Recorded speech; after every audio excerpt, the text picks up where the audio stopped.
Hey everyone, I want to do a lesson on sky color. It's blue. But wait, there's more. Ever notice that the sky is made of different blues? Blues whose hues tend to progress the higher up you look in the sky. Let's analyze those blues of different hues. The rhymes will stop now. A generic blue sky will range from the turquoisey end of blues and progress toward the ultramarine end. That shift is small, but there's quite a significant value change inherent in that shift. Check it out here in grayscale. Notice the turquoisey blue gives me lighter values than the ultramarine blue. I think a lot of people know about this color phenomenon intuitively, but in case you don't, let's solidify it here. As you can see, I'm picking colors horizontally across the color picker. That is, I'm only changing saturation, and I've done that over two different hues of blue. The saturation levels are the same, but we turn it to grayscale and there's a value change. This means that the most fundamental aspect of painting a blue sky involves a change of hue toward the ultramarine end, coupled with an increase of saturation, and these both progress the further up in the sky you go. And then just to check, changing that to grayscale, we have our inherent value change, which is true to a real-life sky. Now, I'm using the rectangular color picker because I like that one. The triangular color picker, on the other hand, is a bit more intuitive because it visually implies that there's a value change that happens over saturation. Okay, let's go ahead and paint our first real sky, following only the principles we've learned so far. I started with a middle blue that's going to be in between my overall gradient. From there, I can add the ultramarine, more saturated blue at the top.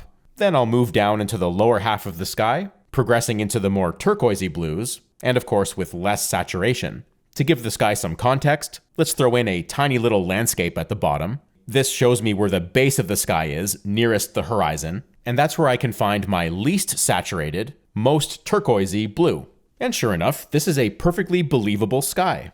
To progress a little bit here, the value change in those blues starts off kind of slowly, but then darkens quickly near the top of the sky. My lightest values comprise the bottom 2/3 here, and the darker values the top third. That'll help keep your sky looking like it's made of light. Okay, but there are more interesting and maybe creative ways to do this. A classic oil painting tradition is to lay down a warm underpainting. And right on top of this, I'll start doing the same thing I just did in the previous example. This time though, because I'm blending into that warm underpainting, I'm going to use brushes that encourage blending. I'm using Photoshop here, so it's a lot of mixer brush tool or smudge tool. And same thing as before, I'll figure out where the horizon is and throw in a tiny landscape. Again, the landscape gives you the darker values that put the sky in context. It gives the picture a full range of value, which is helpful. I really like the organic color blends that happen when you paint a cool sky over a warm underpainting. In these two plein air paintings, you can almost count the brushstrokes in the sky. The warm underpainting gave me interesting color mixes for free. This is a production background I did for a TV show. I always try to squeeze in that gradient, even if there's only a sliver of the sky showing. That was true in the plein air painting as well. Now, the range of hues you use in the sky are not set in stone. I shot this out my windshield the other day. Don't worry, I had lane detection on. Now, the camera didn't capture it perfectly, but this sky feels way less ultramarine-y and more turquoisey. It reminds me of this piece by Edgar Payne. Of course, we can capture this using the same approach. We just have to be mindful of the range of hues we're working within. My underpainting already includes more green. More on that in a minute.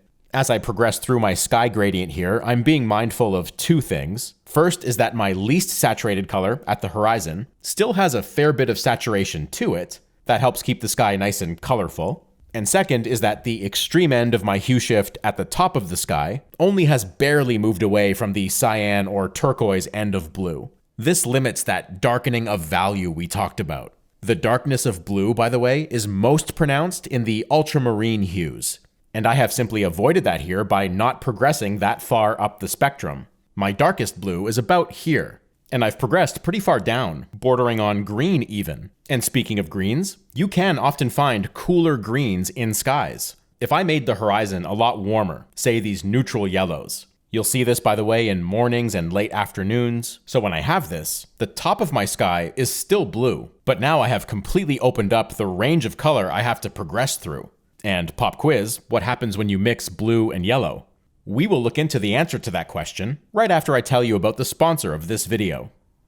As an artist, you're probably going to be working alone a lot, and that's a territory that can come with a lot of uncertainty. Sometimes that aspect of it can present difficult and unexpected mental health challenges. And that's why I'm proud to tell you about the sponsor of this month's video, BetterHelp.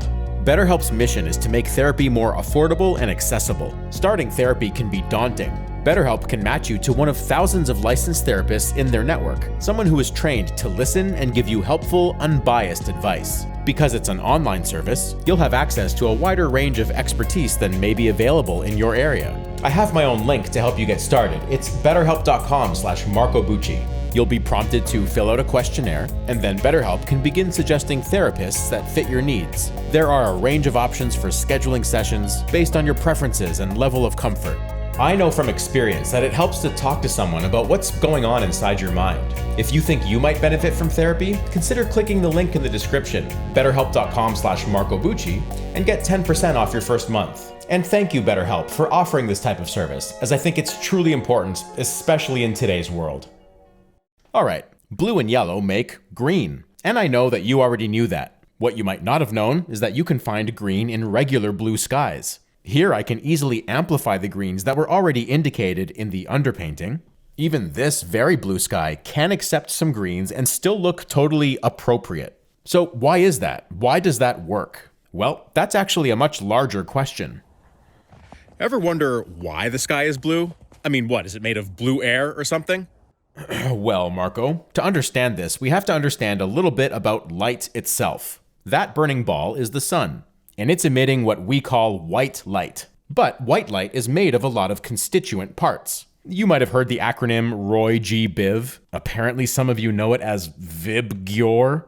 It's a list of the colors that make up the visible spectrum. You probably know that when sunlight shines into a prism, the prism refracts those colors, revealing them to us. To dig a little deeper, those colors of light are individual wavelengths, and each length is different. Warmer colors have longer wavelengths than cooler colors. So let's say we have a sky represented by this bowl shape. A human being is here, and the sun is way up here. Yeah, this isn't drawn to scale. Now, the atmosphere is, of course, filled with countless particles, and when the white light from the sun hits these particles, physics causes the wavelengths to get scattered. And it's particularly the shorter blue wavelengths that get scattered throughout the sky, giving us the appearance of a blue sky. This phenomenon is called Rayleigh scattering. Now, the horizon is a bit of a different story. You're looking through a lot thicker atmosphere there. Again, physics causes the shorter wavelengths, the cooler colors, to disperse a little more at the horizon, giving passage to some of the longer wavelengths.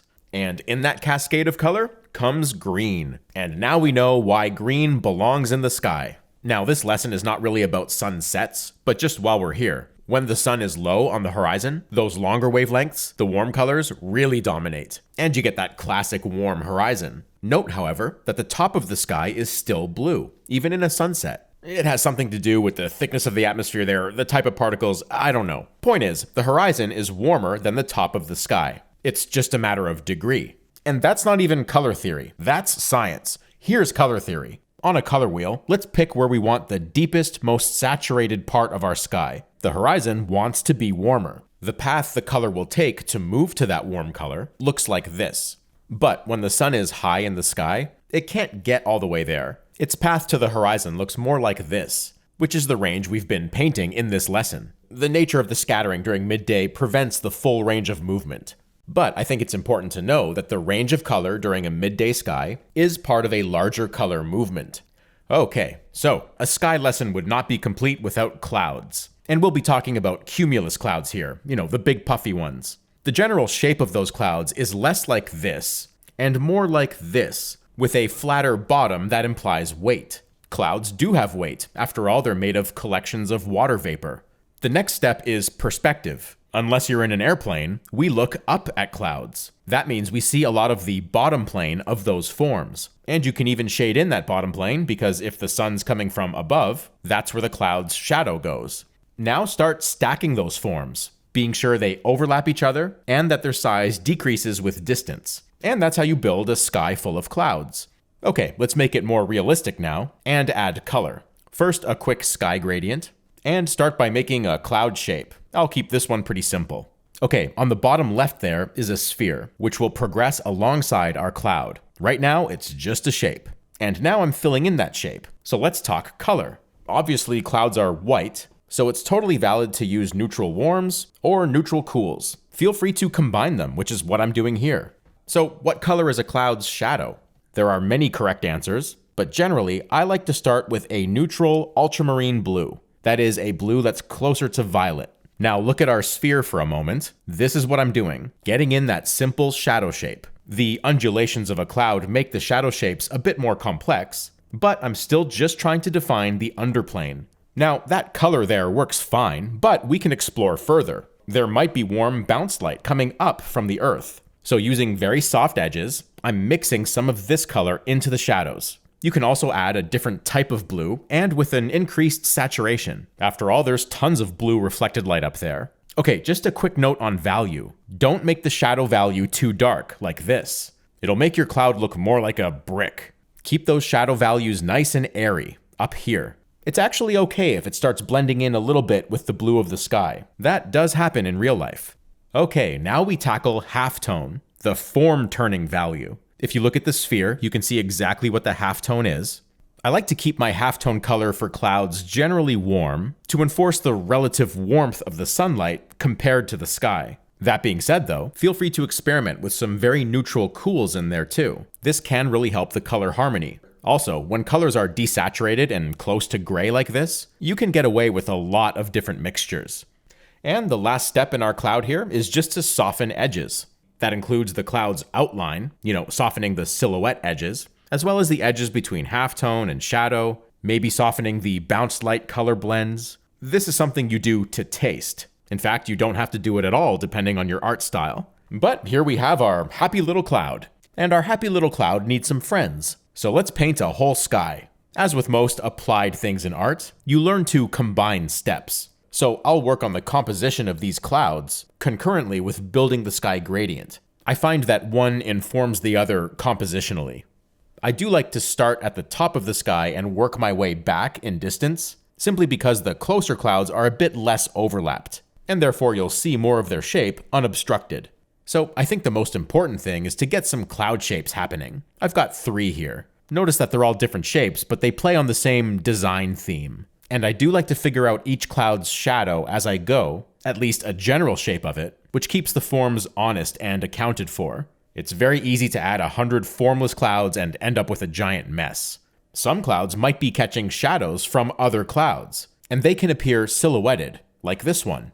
The shadows of clouds can also be broken up, like this cloud here has a main shadow, but also these smaller ones. Remember that clouds are very organic. They're going to have all kinds of little undulations in them. See this cloud here? That looks like light, right? But watch this, it's actually shadow.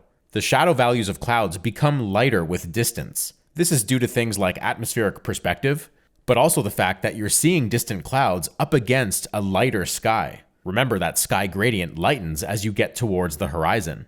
That means the cloud's shadow value up here will absolutely not work down here. It'll be way too dark in context.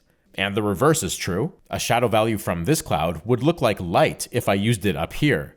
That's another good reason to paint your clouds kind of in order, from closest to farthest, like I'm doing, or the opposite. It'll help you keep track of these gradual value changes. Remember how warmer colors come through at the horizon more than the top of the sky? That can influence the cloud's overall color too. You can often find a slight reddening of clouds closest to the horizon. Now that I've mentioned it, I hope you can detect it in this painting. It's subtle but present. And of course, by the time I'm painting those very distant clouds, I'm barely making brushstrokes. You can paint a whole cloud with a single brushstroke. And one last tip, if the cloud is small enough, don't even bother separating it into light and shadow. The atmospheric perspective will gobble that up, much like it does with distant mountains. And there's our nice sky full of light and color.